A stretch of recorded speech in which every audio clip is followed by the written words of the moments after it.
Well, good morning, guys and gals. It's me, George, the Shade Tree Fix-It Man.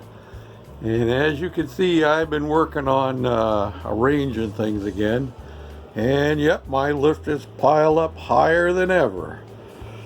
And I have run out of materials at the moment. So I have decided to, rather than buying more stuff, which I will have to do eventually, I'm going to use the containers that I have to make shelving here in my shop. So I've started with these milk crates here, and I'm going to move this shelf that's on there up higher.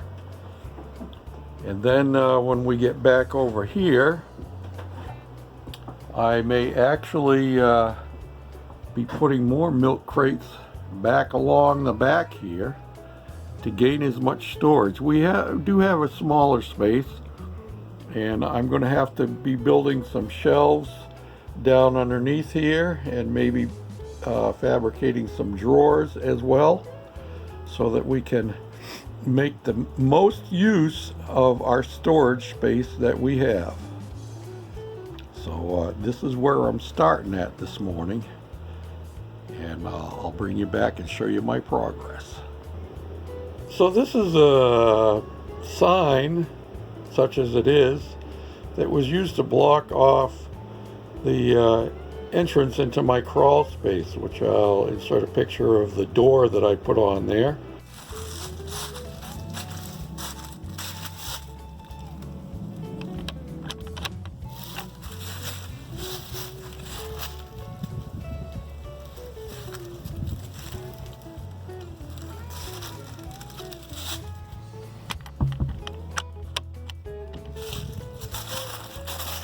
Fill up the hole quite, but it held it in place, sort of. So I have been using signs and stuff like that I have had to put on the walls and on bench tops. You can see I used one here underneath all this junk. I think I showed it to you before. And so I have a surface to work on that will be impervious to sparks and so forth. And part of the reason for putting those signs back there on the wall, and the stop sign may get moved yet, but you can see that I have the pavement end sign right behind my big grinder. And that's there not just for decoration, but for the purpose of deflecting sparks and so forth. You know what I mean? And so I'm thinking that I will take the frame off of this, and this is a piece of aluminum. I may use that piece of aluminum to finish off my counter over here, because my sign stops right about there, you see. And I moved this toolbox over here because this one has stuff in it that I use quite often.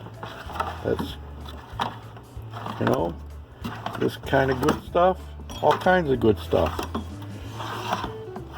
And I have my power tools up there, air power tools, you know what I mean? So yeah, so it's good to have it close by. And one of my other Kennedy boxes is over there that has other similar tools that don't all fit in my larger toolbox, or that toolbox, or that toolbox over there, or that toolbox there, which is mostly for the lathe. And I had this toolbox here over where I just put the other Kennedy box right there. I'd had this one there, and this one is mostly, well, it's all junk wrenches and sockets and stuff like that I use in construction of my projects.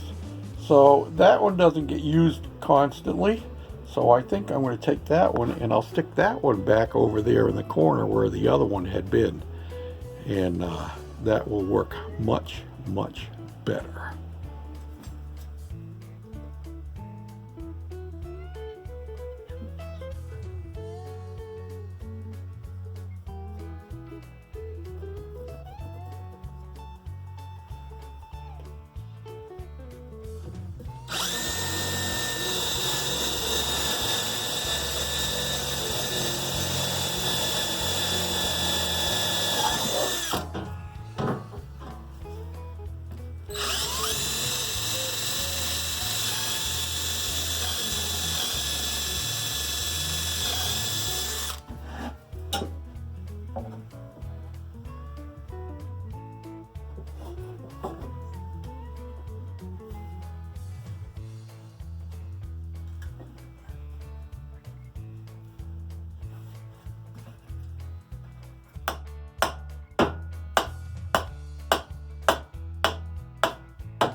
And you can see I put up a couple more milk crates back here for more paint.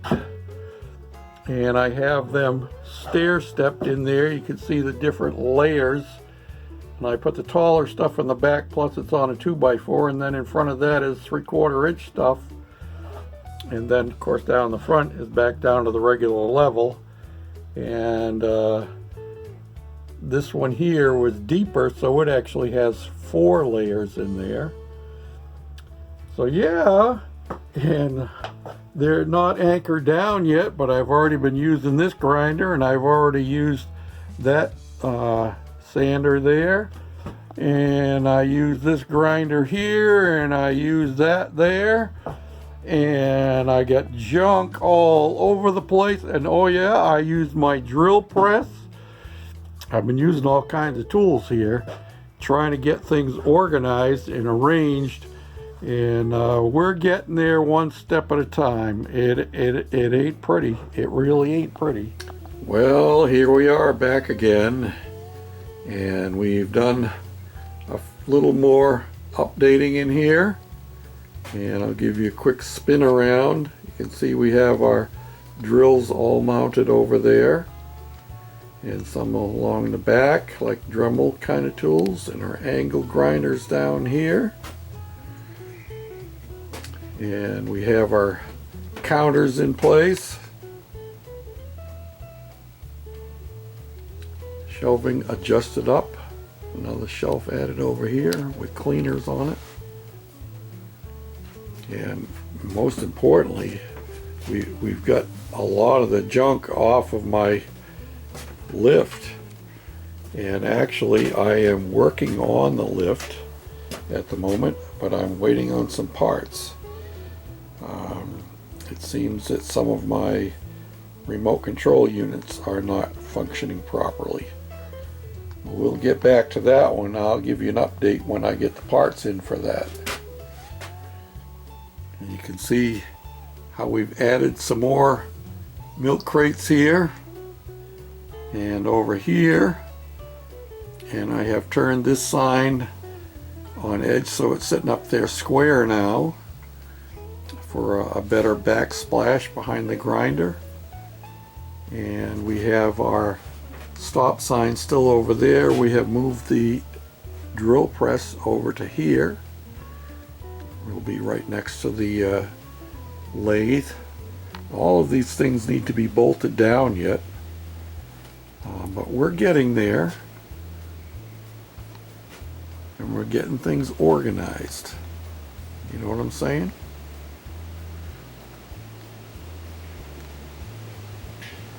It all takes time. And one of the things I should mention is we're going to be doing a review on this item right here. This is a Bauer bandsaw, portable bandsaw. We're going to set it up semi-permanently anyway, probably over in that general area where it is right now.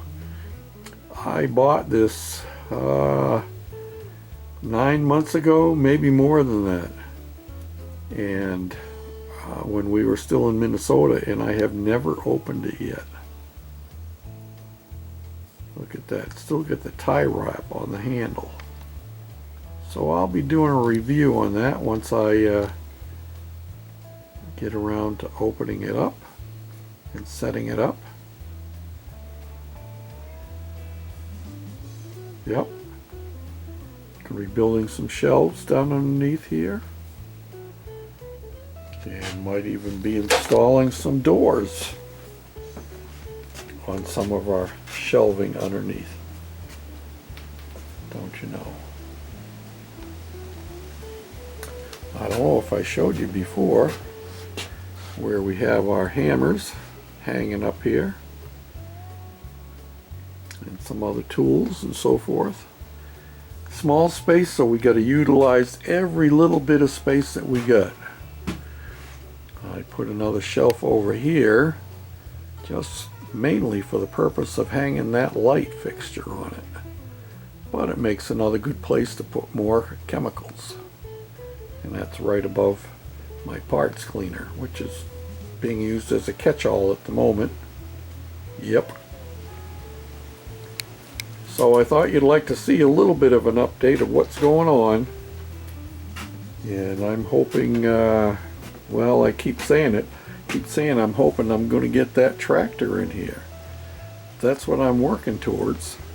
That's the next unit in there. Of course, I'm also working on my weed whacker. I needed it the other day, and I have used it since I've been here. But I went to start the other day and it would not start. And I could get it to start by giving it gas directly into the carburetor, but it wouldn't stay running. And I was going to try and fix this carburetor, but I didn't have the kit for it, and it needed a new primer bulb, and I didn't have the right one of those. So I looked online for this, and I decided I'm just going to buy a new carburetor for it. So I have a new carburetor coming for it. That'll be another project we'll pick up on in the first of next week, I expect. So there you have it. Don't seem like a lot, but it all takes time. Thanks for watching, commenting, and subscribing. And until our projects get going again, this is George, the Shade Tree Fix-It Man, saying thanks for watching, for commenting, and for subscribing.